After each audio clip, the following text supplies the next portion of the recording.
of You know, I had non-blackness. none of that shit. You know, Yeah. my mom was like, "Nah, nigga, we hoteps over here. We didn't call it hoteps at the time, Yeah. but you know what I'm saying." And so it's but the children of those Warren Court adults, those Gen Xers and boomers, because my parents, my mom is a boomer. The children of those boomers and Warren Court people, those black excellence folks, that was like, we're going to be black excellence, which essentially means we gonna be not like them niggas, but black. We're gonna be, have wealth and class and Jack and Jills and Boulay and all these things. We're gonna have all the same things that white people got, but it's gonna be our stuff.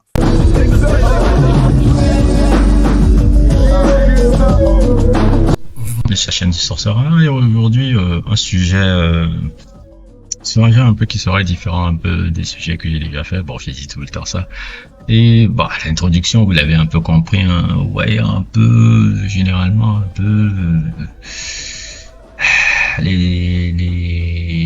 j'ai toujours eu envie de faire un peu un sujet un peu sur ça. Pourquoi parce que souvent les gens me demandent, il y a souvent même un cousin, il me demande qu'est-ce que Jay-Z t'a fait, qu'est-ce que truc t'a fait, qu'est-ce que tous ces gars ça fait. Et un peu l'introduction que j'ai fait avec FT Signifier là résume un peu parfaitement pourquoi j'ai un problème avec les gars que vous voyez apparaître sur votre écran là, et que j'ai vu que c'est un problème qui vient beaucoup.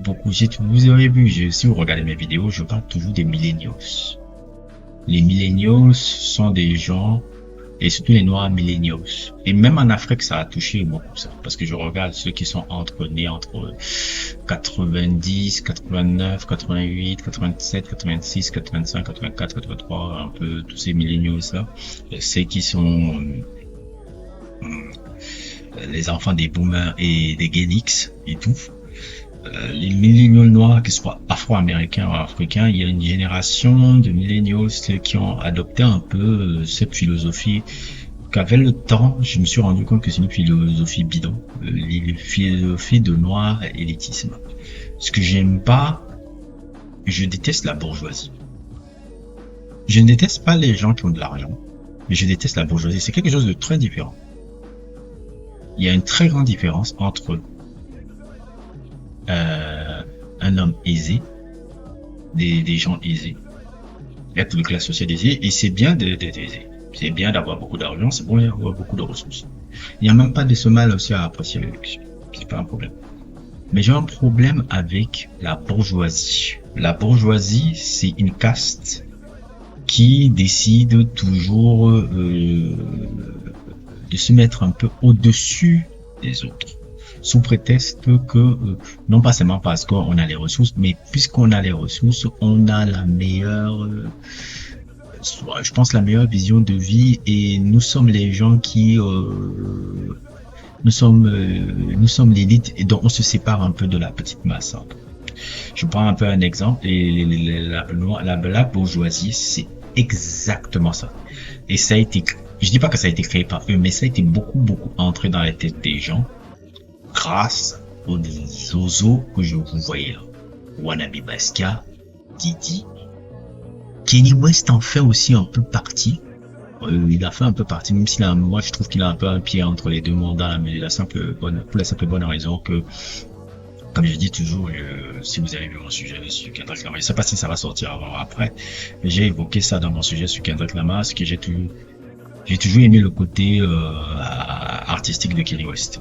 Et artistique de Kanye West, moi c'est pas le fait qu'il soit milliardaire qui m'a épaté, qu'il a réussi, qu'il est épaté. Il aurait été un gars qui a 200 likes, 20 likes, j'aurais toujours aimé, puisqu'il y a des artistes qui ont 20 likes, 30 likes qui ressemblent à Kanye West. J'ai envie de dire JPEG Mafia, il a le succès en indépendant. Il a le succès en indépendant.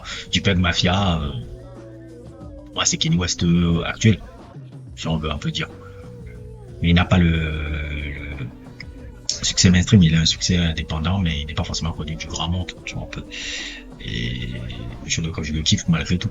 Tu vois, il y a plein d'artistes que je pourrais vous citer, qui apparaissent même sur votre écran là en ce moment, que je sais que 90 personnes ne les connaissent pas, je sais même pas s'ils ont un succès dans le truc, mais je dis non, ce qu'ils font c'est génial, quoi. C'est pas le succès ou le prestige qui me truc. Et Wannabe Basquiat, il est un peu le leader de ça.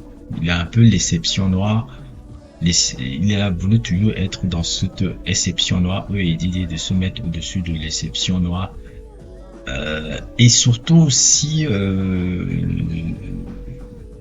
dans leur propagande chic bidon là, il y a quelque chose qui m'a souvent énervé, c'est qu'ils ont souvent utilisé des causes d'activistes. Si c'était même encore que c'était des gens s'enrichir et ils fermaient leur gueule et qui ne jouaient pas d'activistes encore, je pourrais dire soit je vous apprécie pas à me rester dans votre monde, mais ce qu'ils font encore que je les supporte pas, c'est quand ils ont essayé de jouer les activistes à 2 balles pour leur propre intérêt financier. Je pense à l'histoire de Colin Kaepernick avec Wannabe Basquiat, où il est venu, c'est là où il a commencé sa transformation. Oh, je mets les dreadlocks. Oh, je fais l'album 444 pour commencer à faire les délires un peu story of OJ. Oui, il faut que nous, les Noirs, nous créons notre tout ce bordel à la con là. Pour après venir faire un deal avec la NFL qui était prévu pour Jermaine Dupri à la base. C'est ça l'histoire, parce que le truc du deal de la NFL à la base, c'était Jermaine Dupri qui devait être le directeur musical du Super Bowl. Wannabe Basquiat lui a dit, selon l'article que vous voyez là et qui était parlé par le producteur le collaborateur de Jermaine Dupri qui s'appelle Brian Cox, qui a révélé ça au public. Les gens n'ont pas capté quand il a balancé ça et tout. À la base, c'est Jermaine Dupri qui devait avoir le truc. Qu'est-ce que Wannabe Basquiat lui a dit? Il lui a dit, non, il ne faut pas le faire. Il faut supporter Colin Kaepernick. Il faut qu'on soit solide là. Ça dépasse des histoires de trucs.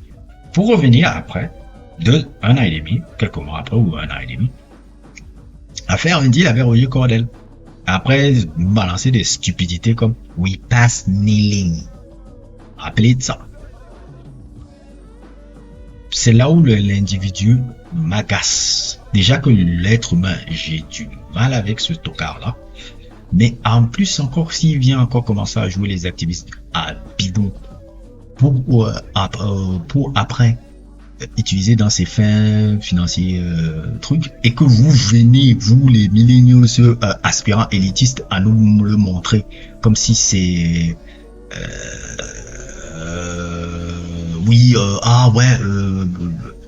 black ceci, black cela, black activiste et autres, tout, c'est là où des gars comme moi on dit allez vous faire foutre avec vos conneries là.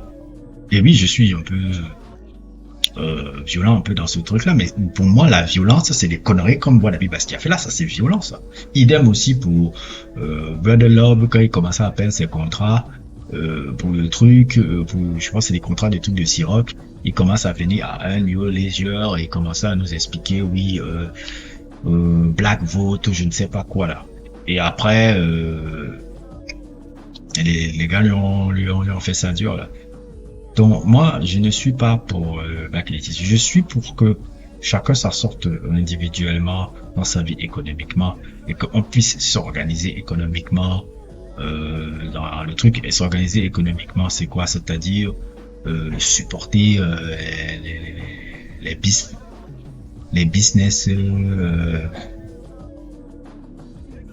supporter les business des entrepreneurs, supporter les business, pas forcément même des grands entrepreneurs, mais des moyennes,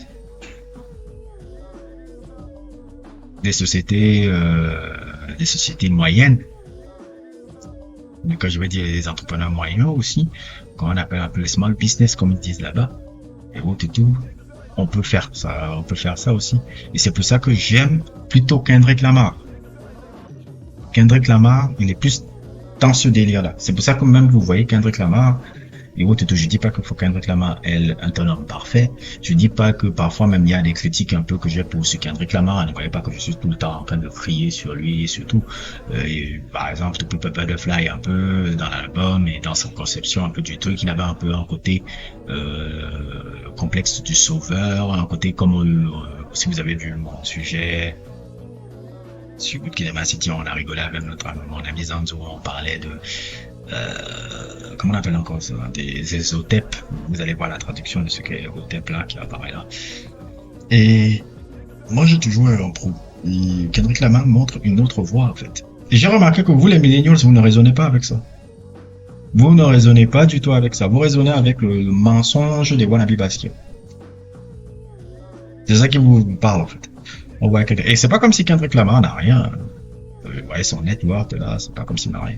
En plus, il est indépendant maintenant. Vous imaginez encore combien de fois il a encore une mainmise non seulement financière, mais il est en train de changer des choses. Et par ce fait-là, par ce qu'il montre, même pas forcément en le clamant, mais par la façon dont il le montre, déjà le fait d'avoir quitté le monde mainstream pour aller dans un truc indépendant, dans une structure qu'il a créée avec des frères qui s'appelle PG Lang, ce qui est même pas forcément un label de musique, mais qui est un label, sorte de boîte de communication créative, où il y a plusieurs genres créatifs de tous bords qui peuvent collaborer ensemble, et autres et tout, et des afros et tout. Ils changent complètement le modèle économique un peu des structures de la musique qu'on connaît, de la structure de la musique et des structures des créatifs qu'on connaît ici. C'est pour ça que je kiffe énormément Kendrick Lamar. C'est pas seulement pour le truc, parce que comme je vous l'ai dit, l'ennemi de Kendrick Lamar, c'était pas Drake. L'ennemi de Kendrick Lamar, c'est l'industrie et des cocos comme Lucien Grange, qui est le gars qui contrôle Drake.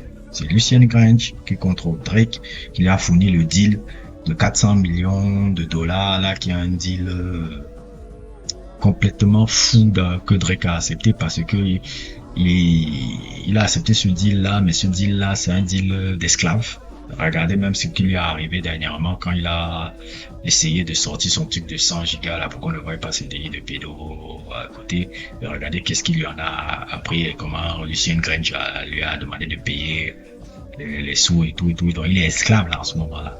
Il est un esclave en ce moment, il est un esclave de ce mec-là. Et c'est ce que Kendrick Lamar combat. Il combat pas seulement Drake, il combattait ce qu'il représente et les gars qui sont derrière lui. Faut toujours voir un peu plus loin. Ce n'est pas seulement des trucs, ouais, c'est deux rappeurs qui biffent. J'ai toujours dit ça. Vous ne voyez pas les gens longtemps que c'est deux. Non, non, c'est beaucoup plus profond que ça. Beaucoup plus profond que ça. Donc moi, j'aurais toujours un problème avec l'élitisme. Je n'ai pas un problème avec les gens qui ont l'argent. D'ailleurs, même, je dois vous avouer, je suis un ami qui est loin d'être, si vous voyez même ma chambre, qui est loin d'être un va-nu-pied, hein. Même son père, c'est loin d'être un va-nu-pied, mais il est loin d'être un bourgeois. C'est tout le contraire. Il est même l'exemple, si je pouvais vous montrer ce monsieur-là, il est l'exemple type même de ce que je veux dire être aisé, mais ne pas être bourgeois. Même son fils, quand je le vois, qui est mon meilleur ami, et tout. Et moi, je viens pas de famille, pauvre, hein. C'est pas comme si j'étais Bill Gates, mais, enfin, j'ai été privilégié quand même dans la vie. J'ai été privilégié dans la vie, et le fait d'être privilégié dans la vie, je pense aussi que ce que mes parents ont voulu nous inculquer, pas forcément en nous parlant, mais en nous montrant dans les actes, qu'il ne faut jamais avoir ces attitudes le truc d'élitisme là. Ce n'est pas bon. Ce n'est pas bon. J'ai l'élitisme dans mes goûts musicaux, hein. J'ai l'élitisme dans mes goûts musicaux, dans mes trucs et tout. Mais dans la vie, j'ai pas trop ce délire là. Je suis plutôt le genre que, c'est un système comme, c'est la communauté qui permet de vivre. Donc, moi, c'est un peu ma vision, un peu dans, voilà un peu. Je trouvais que ce que FD Signifier disait là, était fabuleux. Si vous n'avez pas encore vu aussi la vidéo qu'il a fait sur Kendrick Lamar et Drake, je vous le mettrai en lien en description. C'est une vidéo magnifique qui a résumé en gros toutes les séries de vidéos que j'ai fait sur les deux personnages aussi, que j'avais fait par exemple Hit, et que je pense que j'étais le seul avec Music Feeling à parler de ça dans la sphère francophone. Et aussi j'aimerais passer aussi un coucou aux gens qui m'envoient des messages en inbox, qui me disent moi je suis pas quelqu'un qui aime trop me mettre en avant, mais j'aime un peu faire l'effort maintenant, parce que si tu te mets pas en avant, les gens ne vont pas le dire. C'est pas les gens qui vont le faire à la place. Mais je suis content de recevoir des gens qui me disent que franchement ton travail avec les collaborateurs que tu as, que ce soit mon frère, que ce soit Zanzo et autres, tout, c'est un vrai travail de journaliste. C'est même mieux que les journalistes qui sont censés être des journalistes de musique et tout. Toi, tu nous fais vraiment un vrai travail de recherche, un vrai travail de truc. Et moi, je sais que ça va prendre du temps, mais je